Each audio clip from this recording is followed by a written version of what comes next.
My name is Mydog. I'm 40 years old and I live in the south coast of England in Southsea. Free Art Fridays are kind of an accidental project that came about, really. I've been painting for a long time and I spent some time trying to do the gallery thing and failing abysmally. So I started painting for myself and didn't have to worry about what other people were doing. And I sold a few pieces to friends and I gave lots away.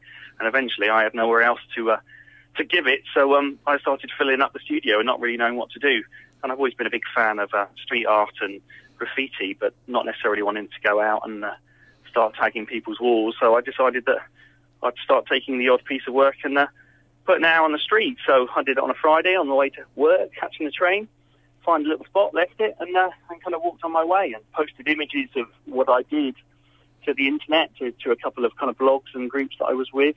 And it kind of went down well, and people started to say, "Oh, that's a really nice idea," or "I think I'll start doing it. I think I'll have a go." And before we knew it, we were kind of 3 or 4 years down the line, and 1,500 members regularly taking work and putting it out on the street. You know, you can walk into a gallery and they're very staid and stuffy spaces. They're very academic spaces.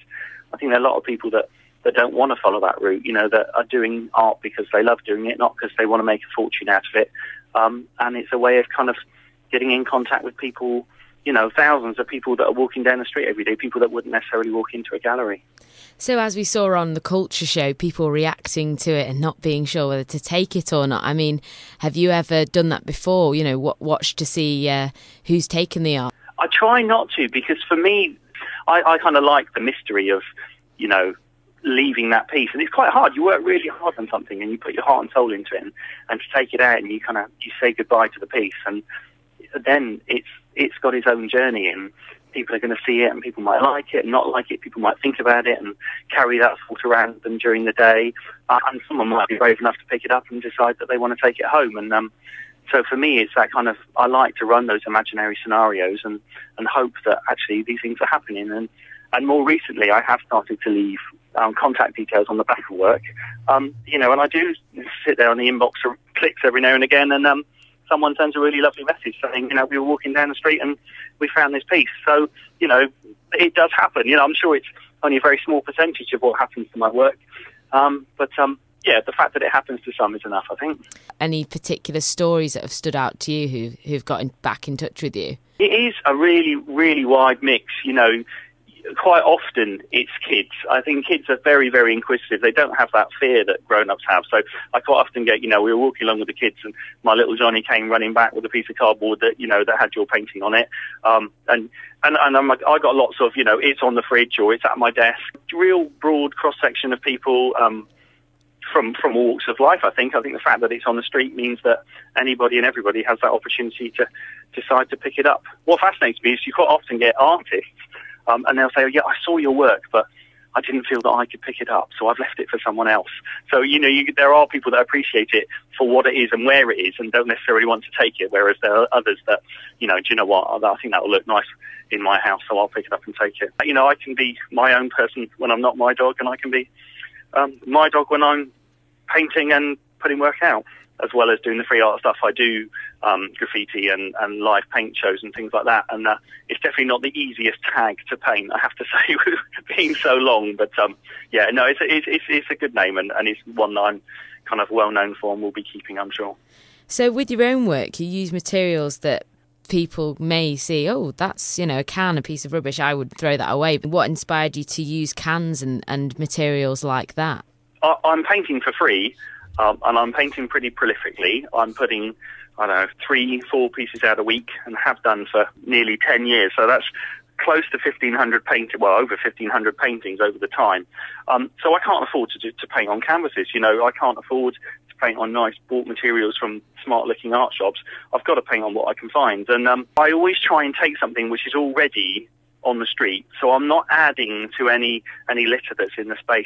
I go hunting out and about, and so I can find bits of rubbish, bits of food cans, old bits of cardboard, old bits of wood. I think it comes from the fact that, one, it's free, Two, I'm not adding anything negative to the environment. I'm literally taking what's there, hopefully improving it, making it look nice, and then putting it back out, and putting it back out in a way that's desirable, that people might want to take it away. So in some sense, I'm kind of maybe helping to tidy the environment, I like to think. Well, it started initially using a photo sharing site called Flickr, and Flickr lent itself to having really good community. So, I would follow lots of the street art and graffiti communities there, and started Free Art Friday and started just kind of tagging my work, and people started saying, oh, this is great. So I created a little Free Art Friday group, and that was our kind of initial form of communication.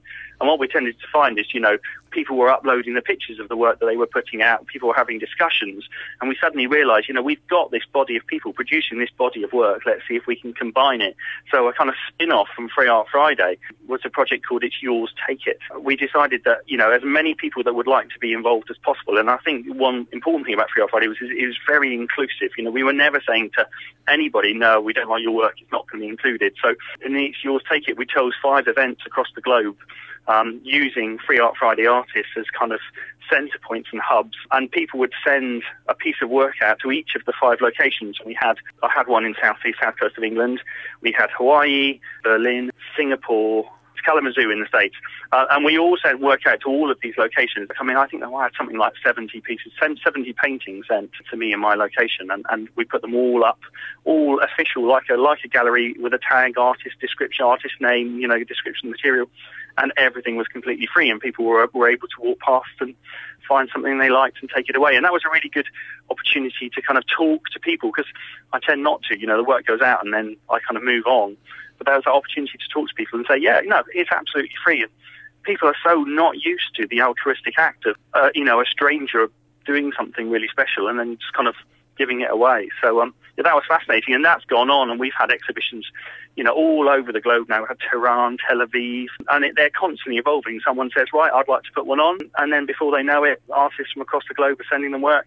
What are the future plans for Free Art Friday? Are you going to just carry on going, see how it all pans out, really? The nice thing about it is there's nobody in charge. The ideal would be that people, that are painting or that are sculpting or doing some sort of creative act might go, do you know what, on today, instead of selling this piece or putting it in the shop or putting it in the gallery, that one little piece I'm going to take out with me, and I'm just going to leave it on a little spot. I might leave a little tag on it, just explaining that this is a gift for someone to pick up. And I was absolutely bowled over when I did the school run with the kids last Friday after the programme had been aired on the television, and I was walking to pick my kids up from school, and I walked past 3 different pieces of Free Art Friday on the streets in my town, and that's the first time I've ever done that, and it was just incredible. Their little blue tack top and a couple of little spots were just pieces of work from people I didn't know, and I just hope that people have that opportunity to walk down the street and find something, and then maybe they'll start opening their eyes and looking at their environment and maybe joining in the same. So, yeah, let's hope it grows. Let's hope we can kind of decorate the streets and make them beautiful.